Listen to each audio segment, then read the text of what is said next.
How you doing? Welcome to No Ideas Original Sports. I'm Kenyatta. We're here with Theo and Zane, and we got the guest of the hour, Mr. Anthony Glover. How you What's doing, man? going on? I'm chilling, man. Pleasure to be here, man.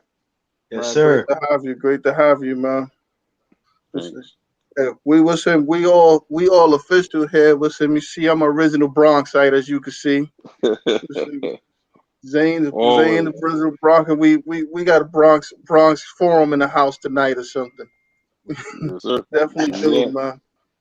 Hey, listen, man. I tell you what, I can take it back to when you was in high school at St. Raymond's when I was at those games. Oh, I was wow. at your games, I was at your Kyle's games. So we was there, man. Uh, those are classics right there, man. Real Yeah, classics. man. Back to the Riverside days and everything. Yeah, definitely had good times back then, man. That's when basketball was, basketball back then, and guys, respected each other, and we played hard. It wasn't no, you know, like trash talking like that. We just let our game speak for ourselves. Yeah, you know that, man. So just to ask you, man, listen, how was that whole recruiting process years ago, man? Because St. Raymond's was a hotbed years ago, man, with players going around the country. I mean, I tell people this story all the time. The basketball was my last sport. Like that's something I just settled down into. 'Cause I played every sport like there was to play. In my neighborhood. I played uh, baseball was my first sport. I played football. I ran track. I even played volleyball for a little bit. And then when I was in junior high school, a friend of mine by the name of Andre Faison and a few other guys, but mainly him, he introduced me to Riverside. And once he did that, then I got looks from all kind of schools. It wasn't just Rice. It was um, O'Hallows. It was Cardinal Hayes. It was St. Raymond's. And I even visited these schools. It's just that I had a better fit at Rice. And I knew some of the players there as well. And I just said I'm just stick that out there because I felt that was the better fit for me at the time. And my just basketball career just took off from there. Okay. I've actually always thought it was crazy how a place like Rice could close down with all the players that came out of that school. I mean, Rice was pumping out players like crazy. It was just amazing how they end up closing down. 'Cause I think I think Cardinal Hayes benefited the most from Rice closing down. Yeah, I mean, a lot of students went to Cardinal Hayes because it was closer. It was more convenient for them. A lot of guys from the Bronx actually went to Rice High School. So you know the second best school close to Rice was Cardinal Hayes. And I think that's where a lot of guys just settled into, and that made their program even more stronger. Yeah. So Yeah, there's anything.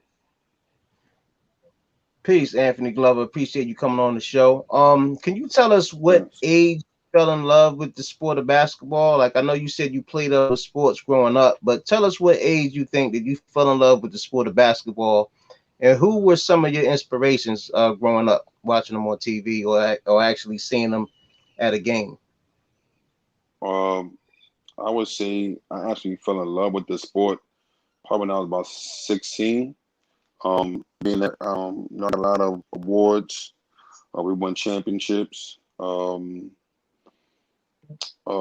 Guys I looked up to, Felipe Lopez, Tyrone Grant, um,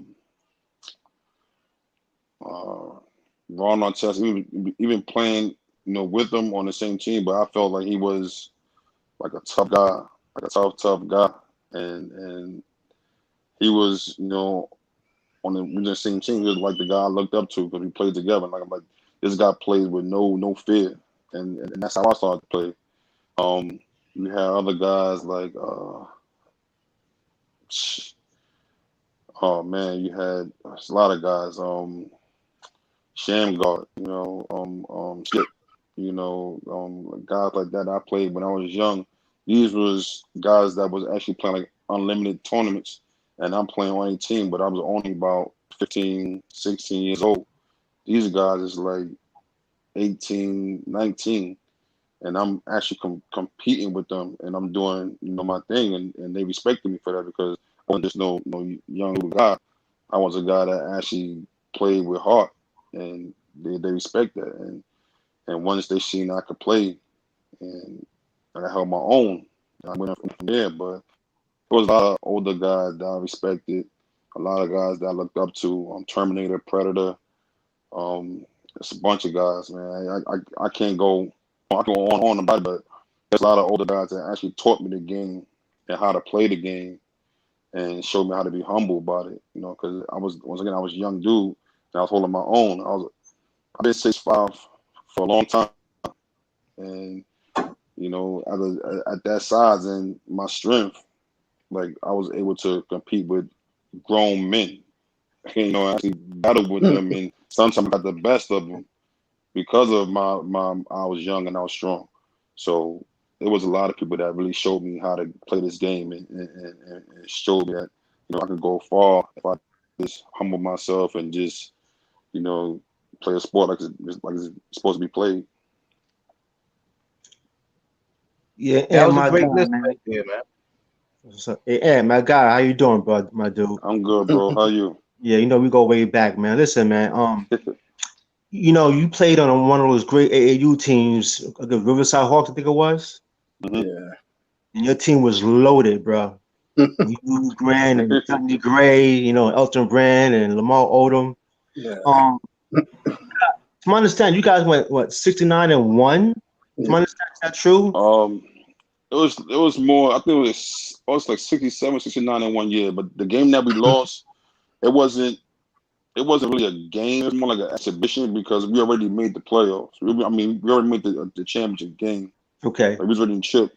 It's just that another team from New York, they had to go to whatever tournament, and they actually couldn't play the game to get to the playoff championship. So we wound up playing the Cali team, which had Shea Cotton and Corey Benjamin on it, and we actually Aaron played Davis. them, Yeah. and we actually lost. But I mean, we took that L. I mean, there was no problem for us because we already know we made the championship, and we actually played the same team the next day, and we kind of blew them out. Nice. So it was like that first game that we lost. Was it really a loss for us? Mm-hmm. No, because we already made the championship. It was just an exhibition for us because the other New York team had to leave to go to a different tournament. So we played and we lost, and the championship game we won by double digits as we always did that year. Right. And I mean, respectfully, I mean, we took that L, like I said, and we just kept it moving, and we never took no L after that or before that. Wow. Yeah, that team was definitely loaded. We had a lot of guys. Eric Barkley, shit. We had a lot of guys, and everybody that year played, and everybody went to D1 school and did their thing in college, and some of them went on to play pros. That would probably go down as the best AAU team of all times. I could tell you that. Yeah, just from watching that, that'll probably go down as the best AAU team ever. Yeah, there's nobody really competing with that. I mean, and watching your game, man, you played the game, but in the way it's supposed to be, and played an all-around game and work. When you watch the game today, man, listen, how do you feel about the way these guys go about approaching the game on defense and stuff like this? Once again, I mean, I'm big on defense. I mean, I coach kids nowadays, and I tell them, I said, I don't care if you score 30 points. If you can't stop nobody from scoring, you spend a whole lot of time on this bench. So my thing is, like, nowadays the game has changed a lot from when I played. It's not the same. You got centers want to be guards. You got guards trying to go in and trying to go in and be bigs. I don't. It's not the same anymore. Like the game is always going to change, but the way it's changing now and the way the players are being coached, it's not the same. Like it's to me, it's not. But I hope it gets better. Not saying that it's terrible right now, but the way I know how to play it from defense out. Now it's being coached where it's defense is the last option. They want you to see you could score the ball. They want to see if you could, take over a game.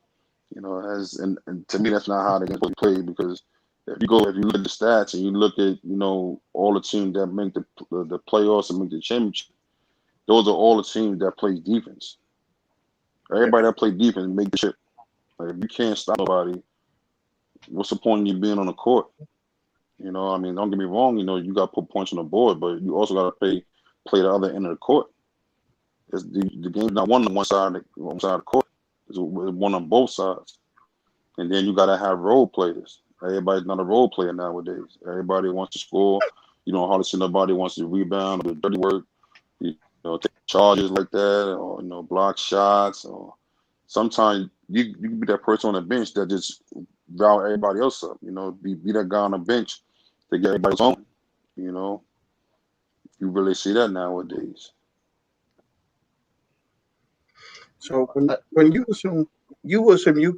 coaching a team now, and you see all of this stuff. When you played at St. John's and you guys went out there and you made NIT and all that stuff, because you guys were actually the last.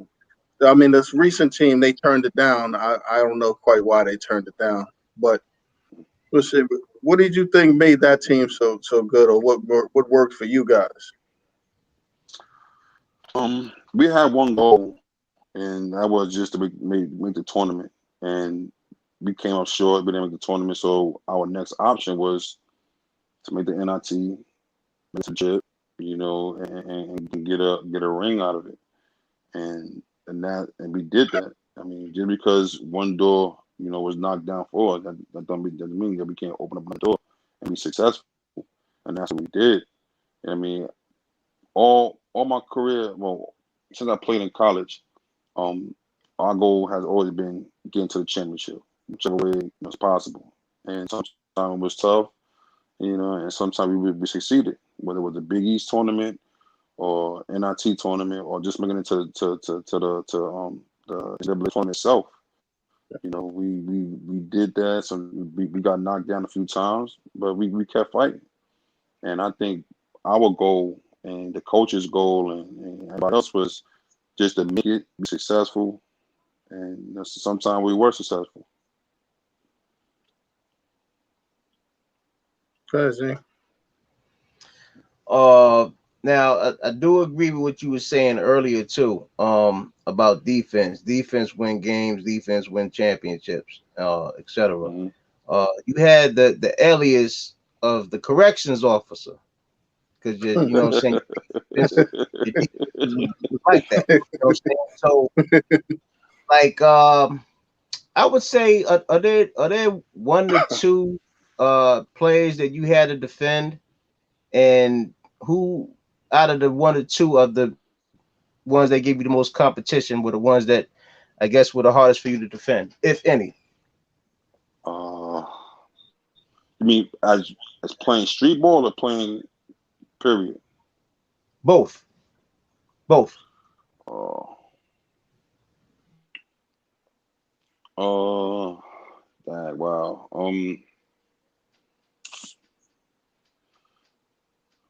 Okay, college wise, I say the first person I probably had to defend was Eton Thomas, who played at Syracuse. And street ball, I would have to say DP. He's a big guy, sure strong. We always go at it. And we still go out to this day. We play in like local tournaments, and we ball out, and we still go at it. Bronx H.S, we not playing on the same team.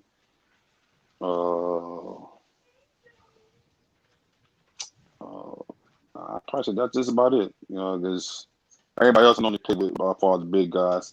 Oh, and also I can't believe him because he probably called me later on as my little brother. He definitely gave me trouble. Yeah. There's one quick thing I'm gonna tell you. Listen, I watched the Ron Artest movie, right? And the Ron Artest movie is funny. Did you hear who he said was the toughest person he ever guarded? He said it was Nah. some dude from CYO when he was a kid in 6th grade was the toughest guy he ever covered. That's what Ron Artest said. Yeah, CYO? yeah, a kid like when he was like in 6th or 7th grade, and CYO was the toughest person that Ron Artest said he ever defended. Well, that could be true because I actually met Ron Artest at Riverside, and we played on the same team for years. I'll probably say I probably played against him. I want to say probably about 2 times Yeah, since I met him. We always play on the same team. Always, it's like I really played against them. We always on the same team together. We won Orchard Beach together. Um, College played same team, and you played the same team. So it's like we never actually got a chance to play against each other like a lot. yeah, Probably have like 2 or 3 times we played against each other. But that's a tough dude to defend. Man. Really tough dude to defend. yeah. Hey, Ann, let me ask you this question, bro. What hmm biggest team you hated the most? He know we both laughing. He know we both Well, I know mean, why we. when I was in Argentina, I think I scored 32 points. But when I was in college, I scored 35 points against St. Francis. I only missed 2 shots, and that was free throws. Mm, That was it. mm, I cooked them. nice, nice. Were there Yeah. teams that you hated? Uh, You just hate hate playing them. You just no. hate the team. I mean, hate no.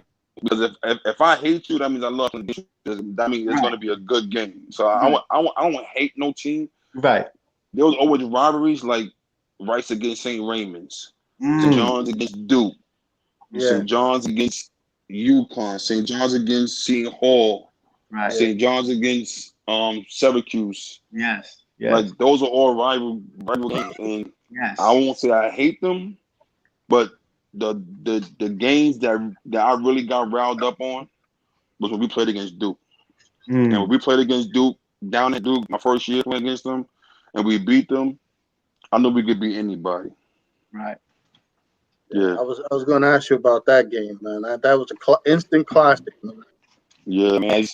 I wish Carlos Boozer could have actually stayed at St. John's because he actually had a visit that year. He came to St. John's for a visit, and I actually met him and I kind of toured with him around the school.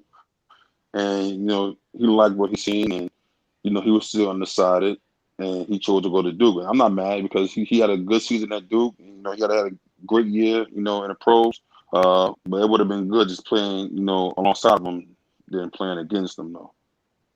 I could tell you, y'all had the whole city rhyme with y'all watching that game. Everybody was Oh yeah, watching oh yeah, it. man. Coming back home, and actually touching down New York and seeing everybody, cheering for us, even though it felt like, NCAA tournament, a game, but everybody was just supporting us, get us on, it felt good. Yeah. So, listen, you went on to play overseas for, listen, 10, 11 years or something. How was that experience?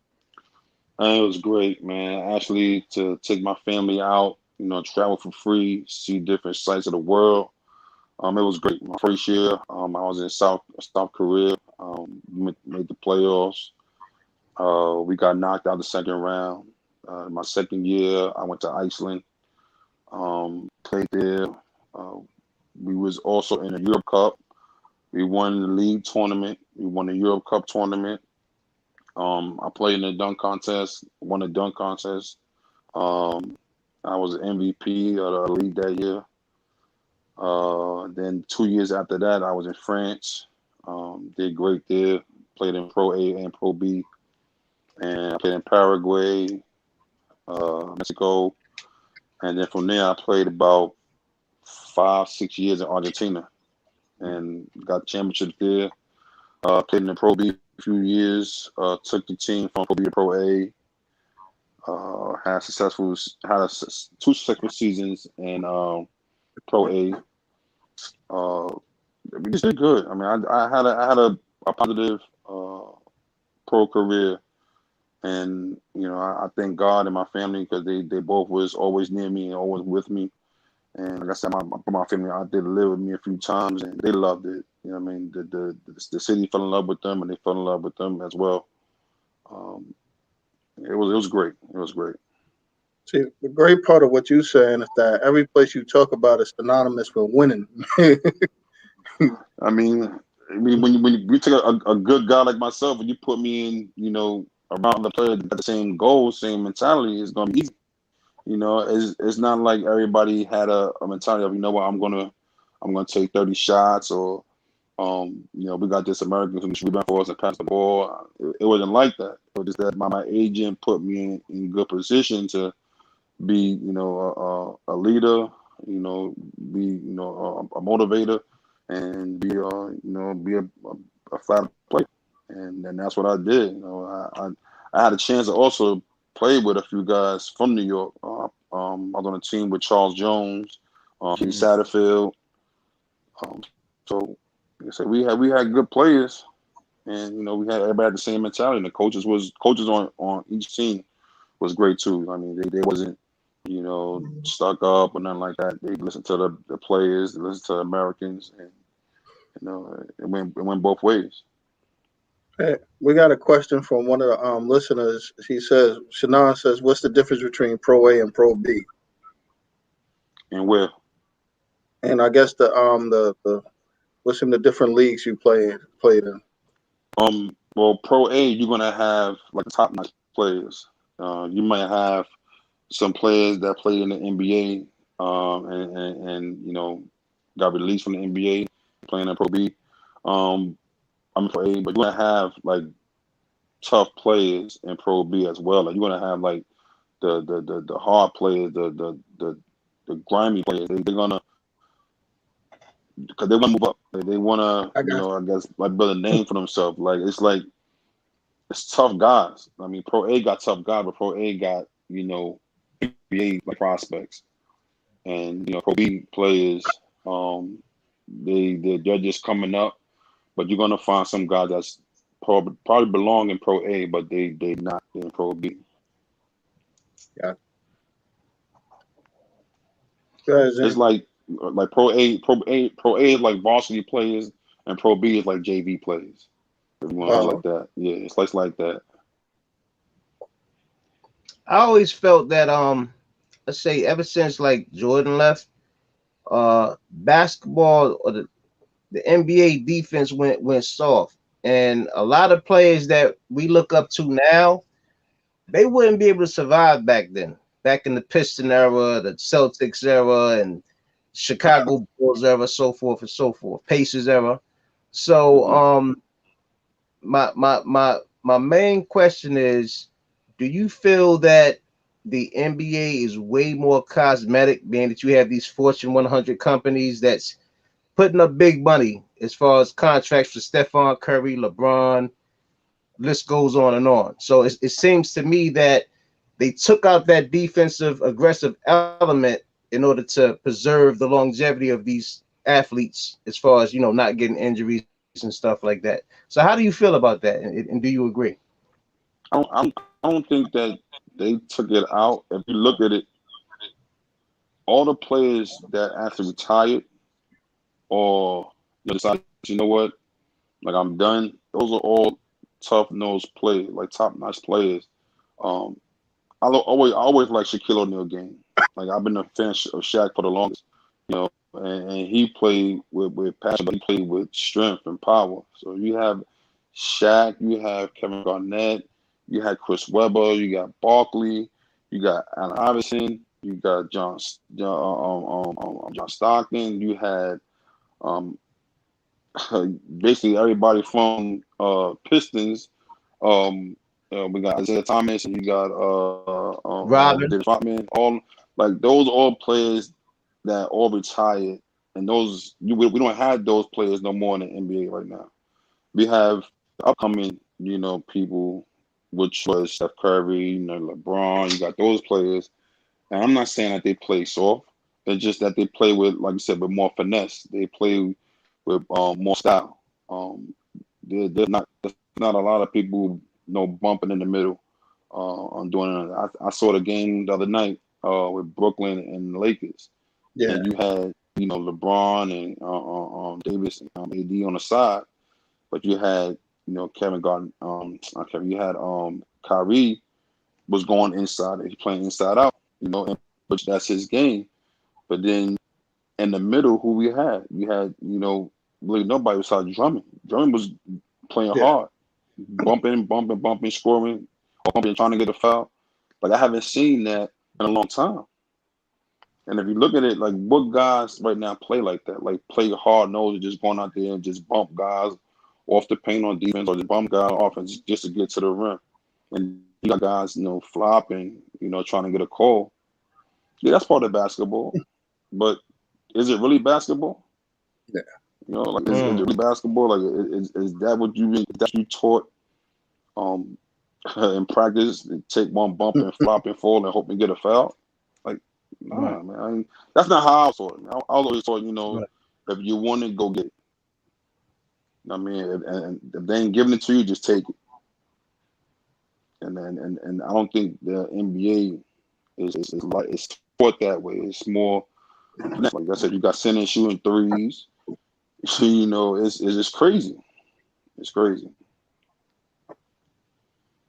Who do you feel, as far as for the ones that's playing now, who do you feel could play both ends? Can put considerable amount of points up and also play that defensive factor too? I think LeBron could do it. I know he's hurt right now. I know LeBron could do it. I know KD could do it. If you put it, if you stay healthy. There's a few guys I know that could do it. I mean, I don't get me wrong. I mean, I'm a New Yorker, so I'm always gonna go with my New York guys. Kemba, guys like that, and he's playing real well with Boston. But there's a lot of guys I know for sure, and the number one on my list is LeBron, because everybody look up to him, and everybody think that he's the new face of the league, and which he is the face of the league right now. He's hurt, but he could definitely play both ends of the court, and he's been playing in the league for almost 20 years. So, and he still got it. He still got it. Right. Yeah, Ian, ask you a question, bro. I found a quote or a comment you made a while ago, said that you felt that you wasn't a pro until you played overseas and learned the game more. Can you explain that more in detail? Say that again. I said I found a comment you made a while ago about, said that you weren't a pro until you went overseas, and then playing overseas, you knew the game more. Come on, man. Only I said that because when you playing overseas, like, you have to learn how to adapt to a lot of things. When you're accustomed to living in the States and go somewhere totally different out of your comfort zone, you gotta adapt to it. And you gotta adapt to it living wise, the culture, the way they style of basketball. And once you get that down pat, I feel like you can play anywhere. It's like somebody taking you to a neighbor's house, and you don't know exactly where you going. Like, they blindfold you, took you at your own house, and you think you're going somewhere far, but you actually next door, and you don't know where you at. And then you just gotta learn to where it's at, talk to people and get to know them as I get to know you. You got to adapt to your environment. And once you do that, you can go anywhere. Right. I have a two-part question before I pass on to Kenyatta. Name your all-time starter in St. John's starting five. And put you on the spot, right? That's come on, man. No. Heard that, like, And then also name me your St. John's Mount Rushmore. Oh man. All right, my all-time starting five is St. John's. Wow. Point guard. I'm gonna have to say Eric Barkley is my point guard. My two guard, I would say Marcus Hatton. My three, I'll say Felipe Lopez.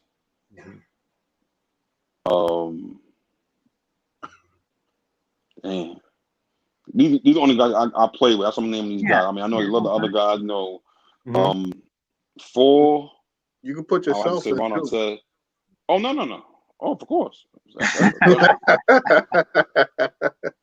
Four would be Ron Artest, and 5 would be me. Only way I say I'm the 5, the center. That's what I played. I played the Right. center at St. John, so I'm not gonna take that away. Mhm. So I will be the center. Nice. See Mount Rushmore. Mount Rushmore. Yeah. Chris Mullin. Okay. Mark Jackson. Felipe Lopez.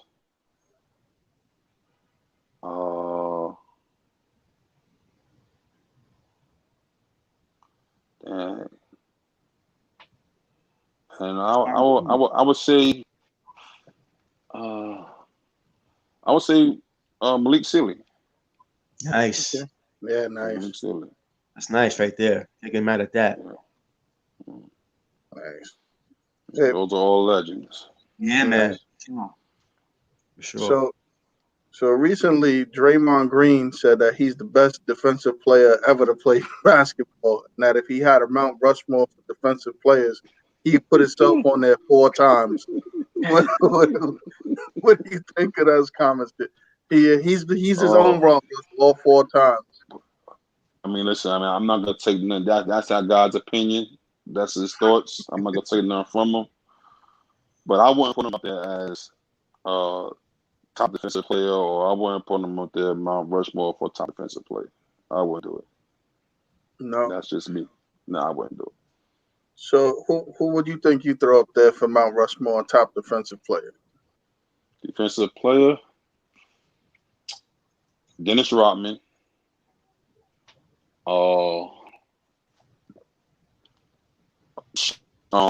Jordan. Kobe. And Shaq. Not bad. What about Hakeem Olajuwon as an additional? Yeah, You I add can your do own that. heads on that? You trying to put I 5 heads on Everybody needs a sub once in a while, right? Yeah, exactly. Yeah. Extra one. The remix. Everybody needs a Yeah, Shannon said Gary Payton. Oh, the glove, right? Oh, the glove. Yeah, I mean that could work as well. I mean, I could have put, I could have said I could have said the Greek Freak. I mean, he just got defensive player 2 years in a row. Like I could have said him, but I'm definitely gonna say Draymond Green. I ain't gonna say that. I'm not gonna say that, but there's a lot of names I could have threw up there, but I won't throw that name up there though. Tell us about what does Coach Mike Jarvis mean to you? To me, Coach Jarvis was like Phil Jackson, Coach K to me, because he didn't really teach you what you need to know on the court. He taught you a lot of what you need to do and what you need to do to be successful off the court. I had a lot of coaches, coach me throughout my years, and this was one of the coaches that actually invited the whole team to his house for Thanksgiving. Made sure that we all was okay with everything off the court. A lot of guys had, personal issues that they were dealing with, and he made sure that everybody was okay. And like he was more like a father figure to those that didn't have any men in their lives, on their homes.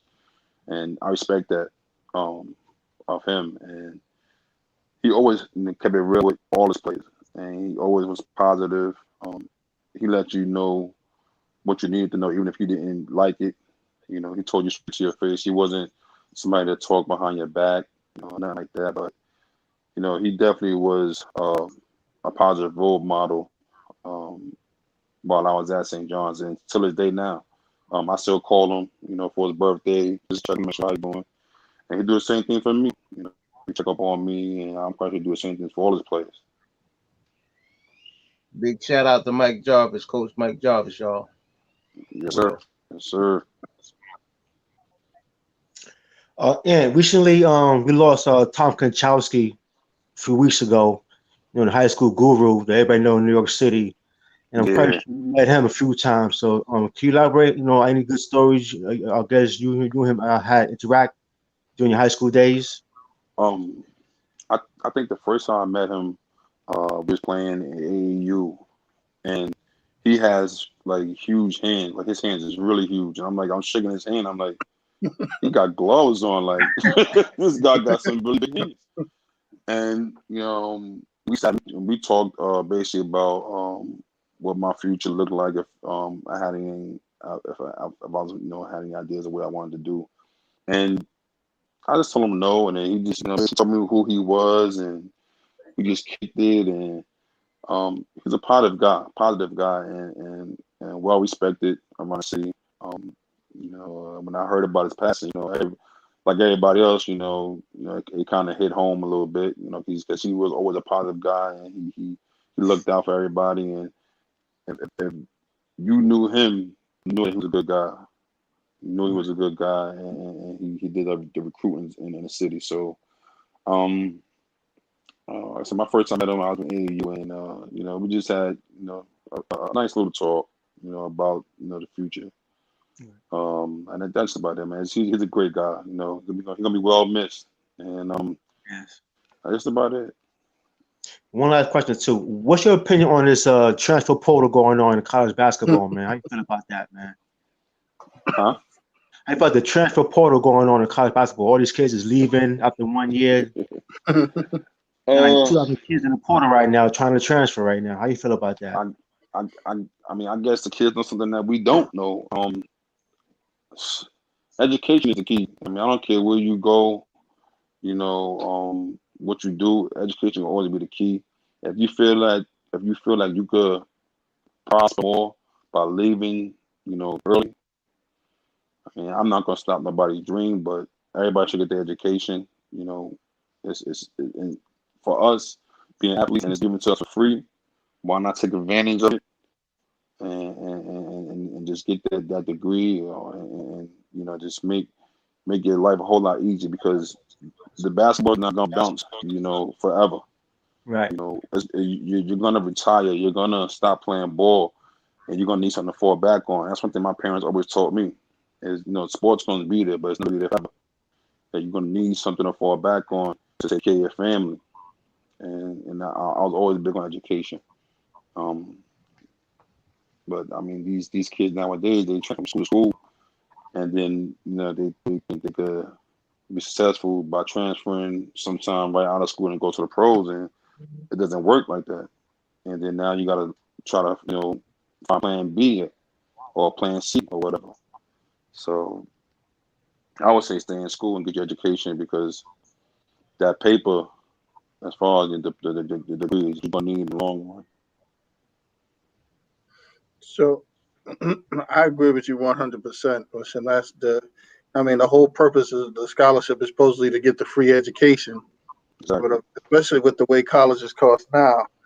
So education is a premium right now. Yeah. I mean, when you go to college and you grade like somebody like you go through the whole process, like when the last game like your career happened, how do you pivot or how do you feel at that point, like your last college game? That's got to be a different feeling or something. Of course. I mean, just by my experience, when I was a senior, my last game was, I believe, it was against a good school, and we made it to the second round in the NCAA tournament, Yeah. and we lost. And once I got back to the locker room, like I was upset.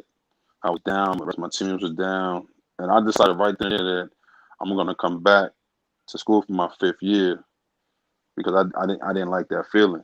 Like it's not a good feeling, because you work so hard in the beginning of the year, and just to have your dream shattered so early, it's not a good feeling. And then when I decided to come back, that's the year that we won the NIC tournament, and I felt like, you know what, this is how I wanted to go out. I wanted to go out with a bang, and and I did. And I went out with a championship, and we celebrated that night. So to lose so early, in the tournaments, it's not a good feeling. Now, you see it now, when guys was losing first round, second round, like guys crying on the sideline. That's how I felt my senior year. And I'm quite sure, for those seniors that actually, went through it, they wasn't happy. And it's a tough moment, tough feeling, but you just gotta bounce back and get back into it and just get prepared for a lot next in their life. So after you won the NIT tournament, which again, which if everybody in the city was there, there on that, and it was great. Mm-hmm. What's your next thought after that? Like, what was your thoughts? What you wanted to do with basketball at that point? I actually took like a week off basketball. I didn't touch no basketball, no weights, no nothing. And afterwards, I just got back in the gym because I knew that I had to get prepared for what was next. I stayed in school. I did the work, and then after graduation, I still had to prepare for either going overseas somewhere or getting an NBA tryout. And I wound up playing in this tournament called USBL for the Brooklyn Kings, and we did great, and I did great, and I wound up getting a look from a scout from a team in South Korea who actually they was actually looking for players in the city, and the actually was coming to the tournament, and they gave me a number, call, and I went out to Chicago. And I played, and they had like a tryout for like 3 days. I did well. I got picked up too. And once I got picked, I signed right there and came home and told my family, "Look, I'll be going to South Korea next month." Wow. Wow. Yeah. So, yeah. Wait, back when you was getting ready for a game, right? Were there any favorite in your playlist when you had your Walkman on, or music that you listened to prior to the game? Because some players that have their Walkman in, some players will leave their Walkman at home because they'll see it as a distraction. Oh But no, was there I certain kept my songs that Walkman got you with in the me. mood to perform at a great level on that basketball court? Back then, yeah. And it's crazy because it's touching because I used to listen to Rough Riders a lot. Yeah. And RIP to DMX. Only one guy I got a chance to meet. I listened to them. I listened to Fat Joe, Jay-Z, um, uh, Drag On, a few guys, but definitely Rough Riders. DMX. I stay listening Yeah. to them before game, and like always, he got you in, and he got Yeah. you hyped, and he got you ready. So that was my anthem. Tell us also about the importance of becoming a role player and transitioning to a leader, because I saw how Coach Mike Jarvis was giving you credit. Back when you guys lost in that last second defeat to Fordham, and how you told your teammates certain things. They wasn't listening to the coaches, they wasn't taking stuff serious and stuff. And tell us about, like I said, how going from that role player to a leader and how it helped you out just outside of basketball too. Well, before I was a role player, I was one of the guys that always observed everything, and I seen how guys like Ron Artest, Chutney Gray, and Tyrone Grant, how those guys were, in the locker room. When we lost to Fordham, I was never happy because I felt like every time we played them, we played down. Like we wasn't playing our game. We never played our style of basketball. And as a role player, I felt like it was my job to motivate guys to play. It was my job to also get myself going. And if I got myself going, sometimes, they'll pick up and they can follow. There were some games where I didn't get myself going. I got others going. And then there was times when I got myself going and I didn't get everybody else going. So I felt that I let them down, and I'm quite sure they felt they let themselves down as well. But being a role model, you take on a certain aspect of the game that the coaches don't take up. The coaches are there to do their job. The coaches are there to put us in a position to win. I think it's our job to get us over that hump. And as a role player, sometimes, myself, I didn't get us over that hump.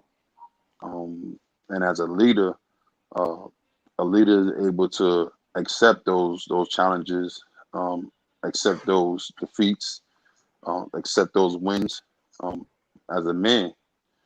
And like I'm always going to be able to accept a win as well as a loss. So I mean that to me defines a leader and a role model.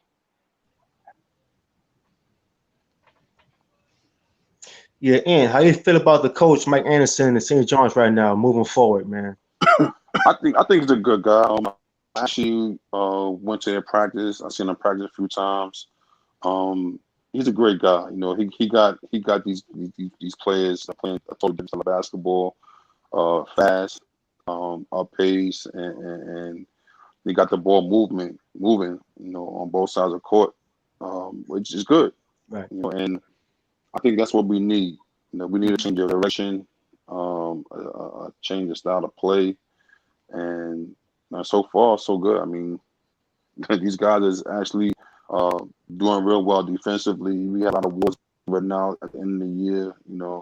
Coach Mike Anderson got Coach of the Year, I believe, in the Big East. So it's going in the right direction. He's doing a good job. I agree. One more question to me, ask you. You're building a team. Who you picking first? You gotta pick one, Kobe or LeBron.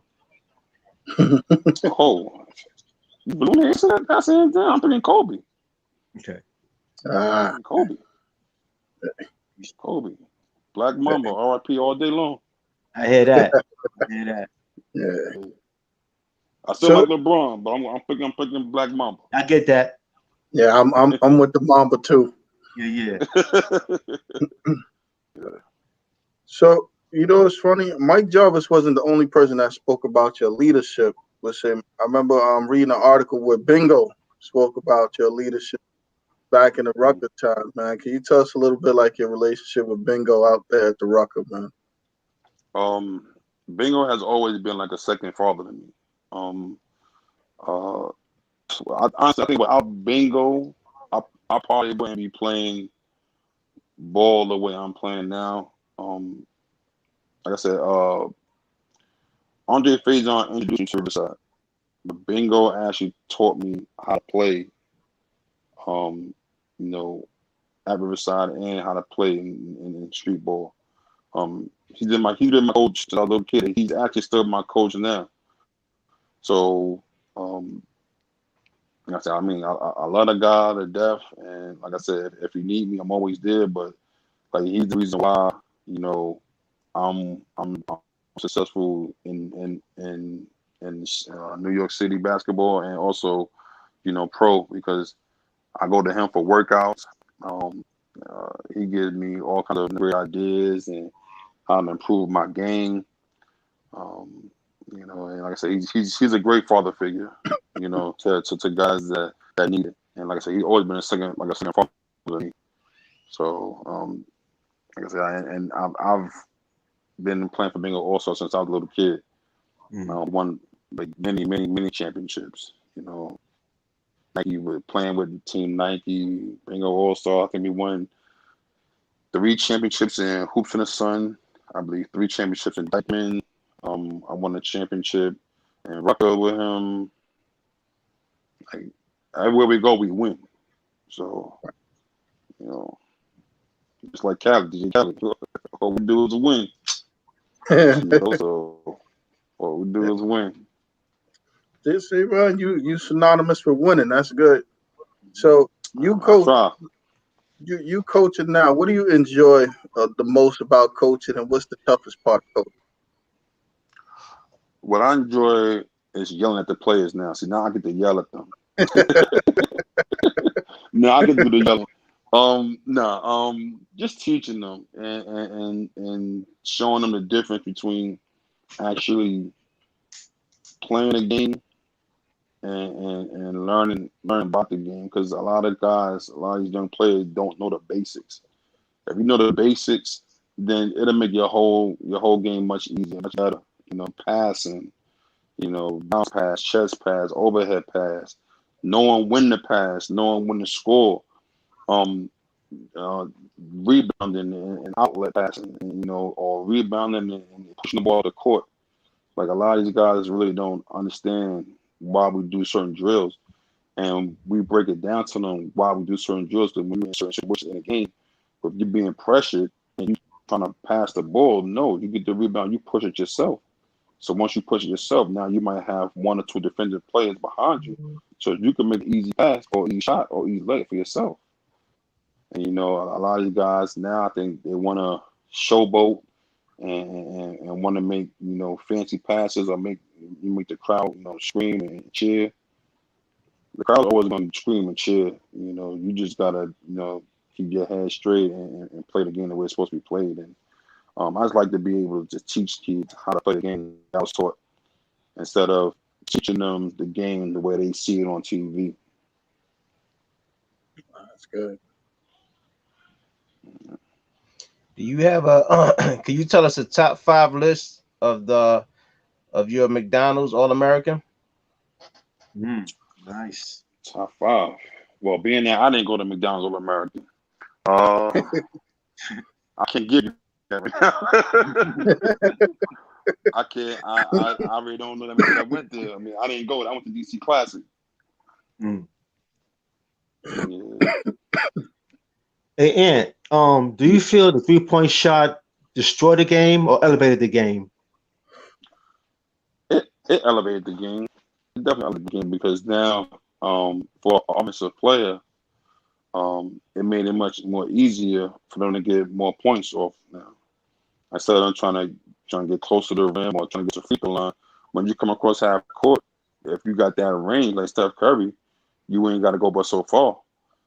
Now on the defensive end, if you're coming down, you guarding Steph Curry. Now you got to guard him once you cross past half court. It made it much easier to me. I don't condone everybody taking it, but it made it much easier. Right. And one thing I ask you, man, I recall, like, Zane and Keanu know I'm a big time Georgetown fan, as you know that as well. Yeah, I know. Yeah, you knew it was coming, right? I vividly remember a game when you was killing us. And it's like, wait a minute, this guy's, I know you're relentless, you're a good rebounder, play good defense, you're athletic, you play hard. And all of a sudden, you dropping mid-range jump shots all over. I'm like, yo, and it went from dunking to making mid-range jump shots. Like, did you work on that late in your career at St. John's? I'm not gonna lie to you. Coach Jarvis and Coach Thurman had me shooting jump shots a lot after practice. Okay. So there was times when in the games where I should have been shooting jump shots, and they were screaming at me on the bench, shoot it. But I don't think I had the confidence back then. So one game we played against Duke. I think I was a junior, and we played in the Garden, and I got the ball 3-point line, and Willie Shaw was in the corner, and I caught the ball, and I was so wide open, I had no choice but to shoot the basketball. If I would have passed the ball to Willie, the ball would have been already on. So when I shot the ball, all I heard was no, but I heard it from the stands. And when they went in, I heard the coaches like, yes, I told you to shoot. I ran down court. I made the 3, and we won the game too. Marcus Hatton made the free throw.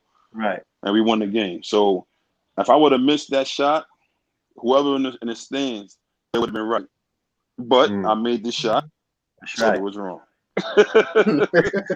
So yeah, but I mean, I worked on my shot a lot. I had to practice with the coaches, and they had confidence in me. Just I didn't have the confidence in myself to take those shots a lot of times. Mm. Understand. So Yeah. Hey, Kenyatta, let me chime in, being that he did that top five for the All American didn't work out. How about this? Mm-hmm. Who's your top five? Who's your top five list of Knicks ever? There was a Knicks? top five team that you had to say all time Knick list. Who would it be? Damn. Knicks. Well, Patrick Ewing, definitely number one. Yeah. Um, John Starks. Wow.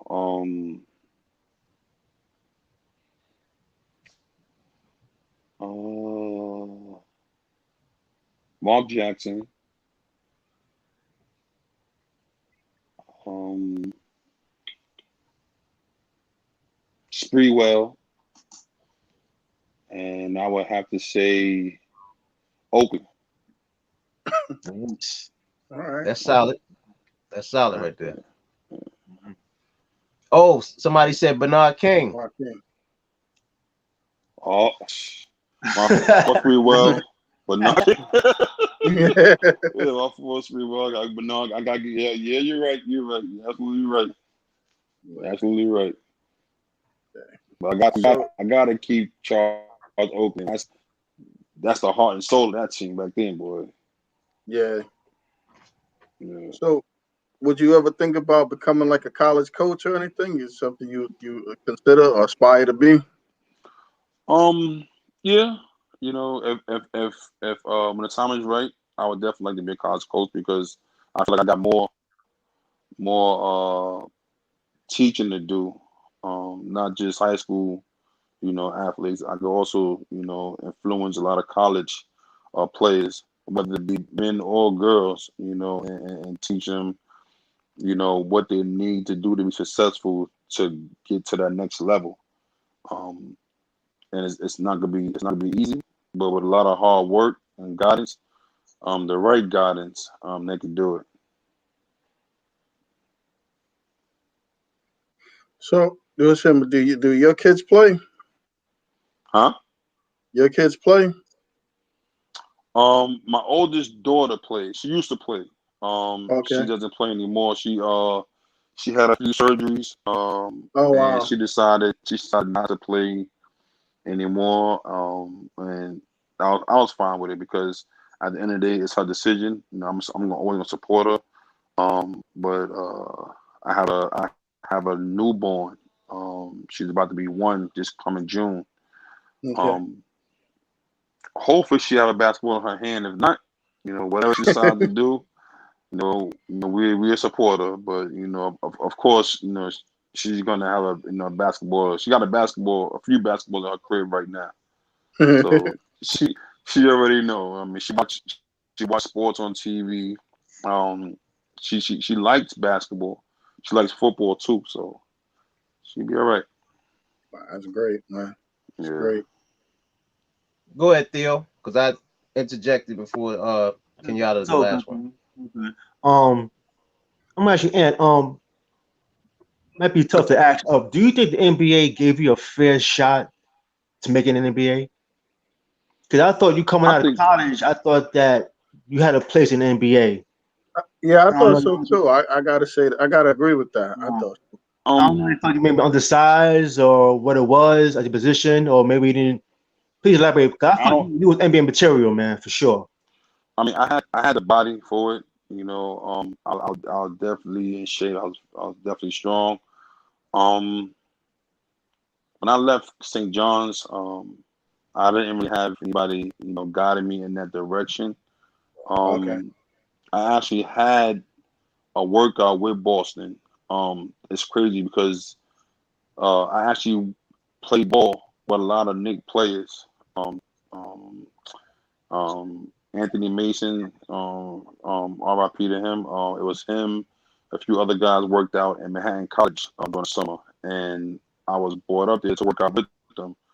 And we worked out for like 2 or 3 days playing basketball, just having fun and going up and down. It was basically going over something they work on in practice, and it was cool. I chopped it up with them, talked to them.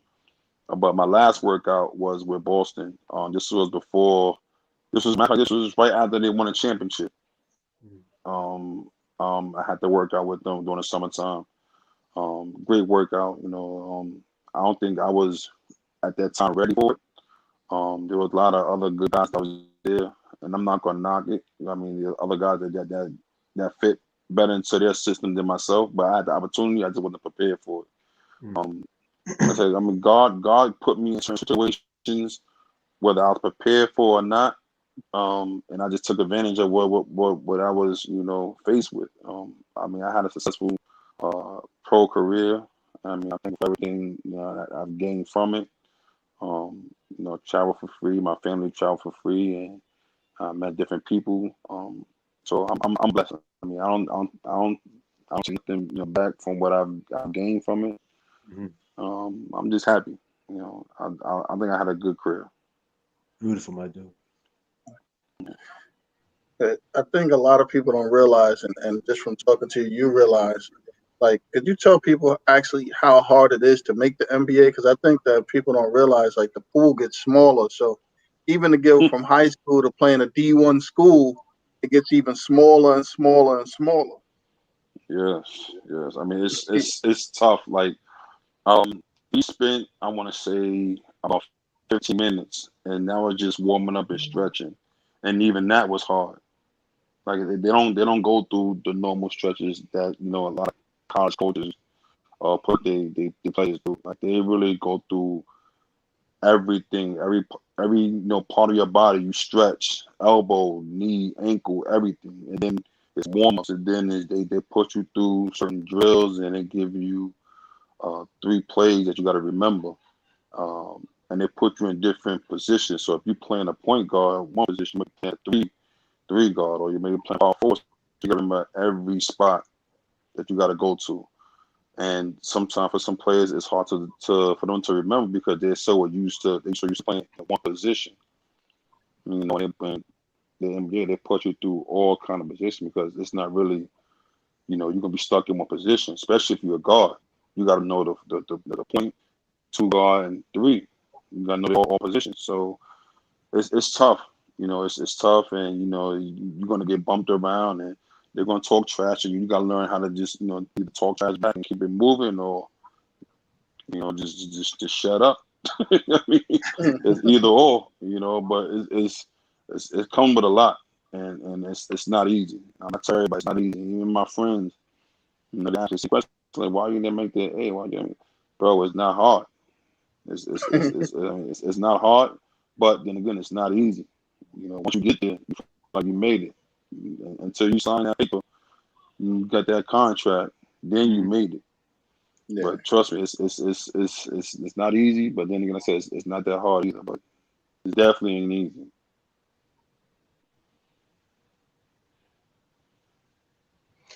So right now, Anthony, we're gonna go into a segment called the what. I'm gonna ask you 5 questions. Try to answer them as quick as you can, and that'll just give people a better perspective, or saying relations about what you like. Okay. All right. Let me know when you're ready, bro. Sheesh. All right. I'm ready, man.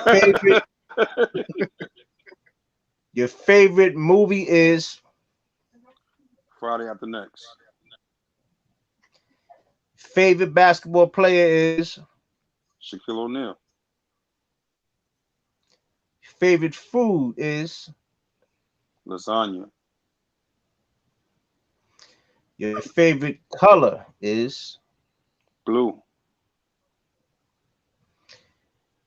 The greatest inspiration in your life is who? My family. Great 5 right there. Yes, sir. Yes, sir. I mean, after that, Nah, I man, I see. have to say, man, that's crazy. That was great. Yeah, I can't come behind that, man. Yeah, I can't come behind that, man. So no, that was beautiful.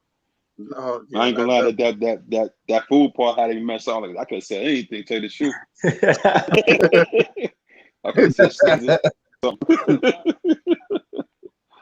No, but that's cool though, man. I thank y'all for having me on, man. I appreciate this, man. yeah, Yes, yes. appreciate you coming on, man. It was great, Yeah, man. man. Thanks Yeah, again, man. Thanks again. It took us like no. 2-3 months though, but it's all good though. Yeah, bro. That's what I said you hit like 7:15. Like I'm on, I'm ready, I'm waiting. Right. Yeah, you That's see this what's piece help Jack Frost, the guy with the hat is trolling Anthony Glover.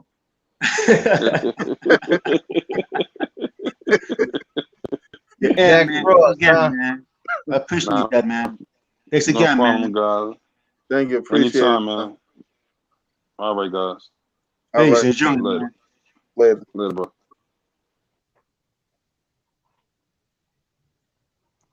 So Yo, Jack Zane, we Frost about that was on pretty that good, thing, man. huh? Say it Huh? again? I said so Jack Frost. Yeah.